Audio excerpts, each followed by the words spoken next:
Pemirsa, tiga tim papan atas Liga Premier Inggris kini tengah bersaing untuk menjadi juara musim kompetisi 2023-2024. Arsenal, Liverpool, dan juga Manchester City kini saling bertarung untuk bisa menjadi yang terbaik. Lalu bagaimana kans ketiga tim dalam meraih gelar juara? Apakah penantian Arsenal meraih juara selama 20 tahun akan berakhir? Atau Manchester City yang akan mempertahankan gelar juara?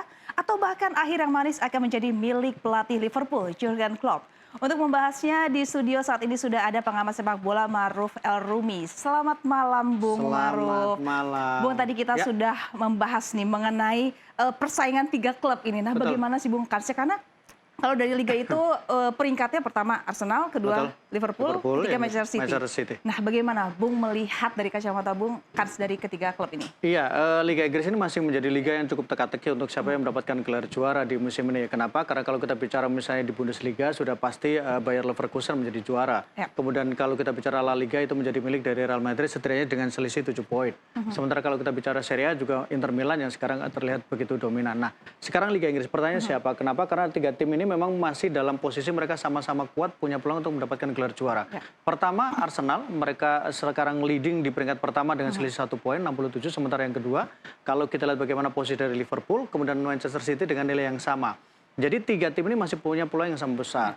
Tapi yang membedakan adalah bahwa Liverpool masih punya sisa satu pertandingan lagi dibandingkan dengan Arsenal, dibandingkan dengan Manchester City. Jadi kalau Liverpool misalnya mereka bisa mendapatkan kemenangan nanti, maka mereka akan naik ke puncak klasmen, menggeser Arsenal. Karena itu kalau kita bicara soal peluang tiga tim ini, ada beberapa, kalau ditanyakan kepada pelatih dari Manchester City, Guardiola, maka jawabannya adalah Liverpool. Kenapa? Karena mereka punya keunggulan satu kali pertandingan. Oke, masih ada lagi ya? Masih ada peluang. Tapi kalau kemudian kita bicara siapa, kalau kita tanyakan pada pendukung Arsenal, maka tentu mereka berharap bahwa Arsenal bisa mengakhiri dahaga gelar mereka selama 20 tahun. Tapi jangan dilupakan juga bagaimana mentalitas yang dimiliki oleh Manchester City. Jadi siapapun yang menjadi gelar juara ini akan menjadi sebuah peringatan yang luar biasa.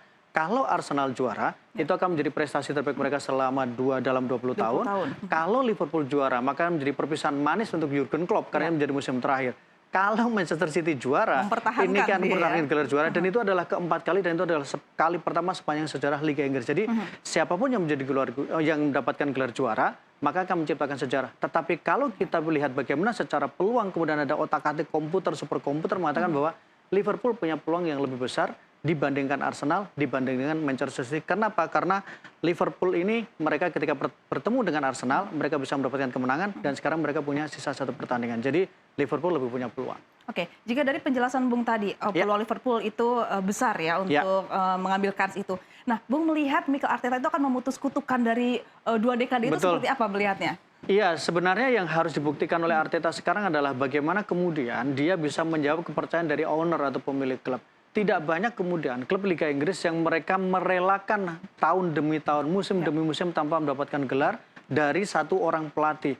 Kita tahu bagaimana setelah transisi dari Arsene Wenger, maka Arteta adalah dari pelatih yang kemudian bisa memberikan gelar juara. Ada kesabaran di sana, penampilan dari Arsenal up and down, transfer pemain sudah dilakukan. Tapi Arteta tetap ada di sana. Bandingkan misalnya dengan apa yang terjadi dengan Manchester United. Pasca ditinggal oleh pelatih yang mendapatkan gelar juara Alex Ferguson, maka pergantian pelatih luar biasa. Hampir setiap musim, 2 musim ada pergantian pelatih. Hasilnya mereka sampai sekarang di eranya Erik ten Hag belum juga mendapatkan gelar juara. Kemudian kalau kita lihat juga Chelsea pasca ditinggal misalnya Jose Mourinho, maka selalu ada fluktuasi pelatihnya. Arsenal ini adalah kesempatan terbaik untuk Arteta bisa mematahkan kutukan, sekaligus menjawab kritikan, sekaligus menjawab kepercayaan dari owner bahwa memang dia layak untuk mendapatkan gelar dan mampu untuk dipercaya menangani Arsenal. Iya, Bung, ini tersisa 7 pertandingan untuk Arsenal. Ini kita melihat ada grafis di belakang. Dari 6 April sampai 19 Mei. Ini ada pertemuan Arsenal dengan klub-klub lain. Nah, di sini jika melihat dari pertemuan ini, yang paling terberat itu Arsenal bertemu dengan siapa, Bung? Sebenarnya, ya ini yang kemudian saya katakan kenapa kemudian posisi Arsenal agak lebih rumit dibandingkan dengan Liverpool. Bayangkan mereka harus bertemu dengan Aston Villa. Aston Villa adalah tim yang sekarang mereka juga berada di peringkat 6 besar atau kemudian 5 besar.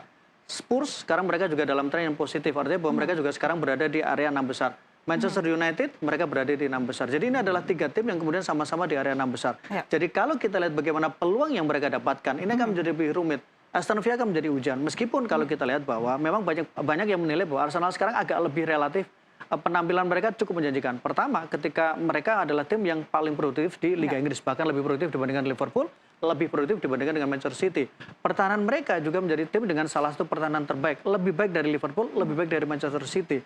Termasuk ketika pertandingan terakhir menghadapi City, bagaimana mereka bisa menahan City di tengah tekanan gelombang. Tapi persoalannya adalah ketika mereka bertemu dengan lawan-lawan seperti yang saya katakan Manchester United itu akan menjadi rumit, Aston Villa menjadi rumit. Spurs juga akan rumit. Kenapa? Karena ini tim yang sama-sama berusaha untuk bagaimana mereka bisa bermain di Liga Champions atau bahkan mungkin bermain di Liga Eropa. Berkaca dari pertandingan dini hari tadi, Arsenal bertemu dengan Luton Town itu dengan skor 2-0. Betul. Apakah itu menjadi angin segar juga untuk dengan pertandingan 7 pertandingan selanjutnya? Tidak bisa menjadi referensi. Kalau saya mengatakan bahwa karena Luton Town tidak dalam kapasitas untuk menjadi pesaing Arsenal memang tidak bisa dibandingkan dia dengan Manchester United. Luton Town tidak bisa dibandingkan dengan Spurs, tidak bisa dibandingkan dengan Aston Villa. Bahkan mereka juga tidak terlalu kompetitif kalau dibandingkan dengan Wolves. Jadi ini berbeda situasinya. Kalau itu bisa menjadi stimulus, iya. Tetapi kalau kemudian menjadi referensi bahwa mereka kemudian bisa mendapatkan poin atau dengan mudah mendapatkan kemenangan ketika menghadapi Manchester United, menghadapi Spurs, bahkan menghadapi Aston Villa, menurut saya belum bisa menjadi kalkulasi. Dan yang menarik adalah di musim ini, tidak tergantung dengan pertandingan di antara 3 tim ini. Tapi semuanya ditentukan oleh tim lain. Itu yang akan menjadi lebih cair. Betul. Oke, tadi kita berbicara dengan Arsenal. Nah, sekarang ini adalah pertemuan Manchester City dengan klub-klub lain di 7 pertandingan selanjutnya. Bagaimana Bung melihat ini? Bayangkan ini adalah tim yang kemudian menurut saya bukan pada level untuk Manchester City. Tidak ada nama Manchester United, tidak ada nama Spurs, yang ada adalah hanya, masih ada Spurs, dan tidak ada Aston Villa. Jadi kalau kita melihat dari posisi ini adalah lawan-lawan yang secara teori mungkin akan bisa diselesaikan dengan mudah oleh Pep Guardiola. Tapi yang menjadi persoalan adalah penampilan dari Pep Guardiola atau penampilan dari Manchester City musim ini, terutama di tahun 2024, dikatakan tidak terlalu stabil. Bayangkan mereka ketika menghadapi Arsenal yang seharusnya secara teori, secara head to head, biasanya cukup mudah dikalahkan, tapi ternyata tidak bisa dikalahkan. Bahkan terlihat ada frustasi di sana. Atau kemudian ketika menghadapi Liverpool, ada juga sebuah kerja keras yang dilakukan oleh Pep Guardiola. Jadi meskipun terlihat bahwa ini relatif lebih mudah dibandingkan dengan Arsenal, tetapi kalau melihat raport atau penampilan dari Manchester City di 2024, saya pikir tetap butuh kerja keras. Terutama bagaimana penampilan dari Haaland yang sekarang masih banyak yang mendapatkan kritik. Karena Haaland yang awalnya begitu ganas, begitu superior termasuk musim lalu. Sekarang bahkan seorang Roy Keane mengatakan dia hanya layak untuk bermain untuk tim di kasta Championship. Kasta Championship. Oke, kalau melihat dari permainan Manchester City kemarin bertemu dengan Arsenal ini ditahan imbang. Apakah itu ideal, Bung, menurut Bung dengan perolehan seperti itu? Tidak ideal sebenarnya, karena harusnya kalau kita berkaca pada pertemuan pertama, Arsenal menelan kekalahan ketika menghadapi Manchester City. Kemudian City juga terlihat sangat dominan. Tetapi kalau secara keseluruhan bahwa Arsenal penampilan musim ini lebih menjanjikan dari sisi pertahanan mereka, dari sisi produktivitas mereka, Arsenal layak mendapatkan itu. Persoalan City musim ini adalah bahwa mereka tidak terlalu baik untuk bisa mengkonversi peluang yang mereka dapatkan.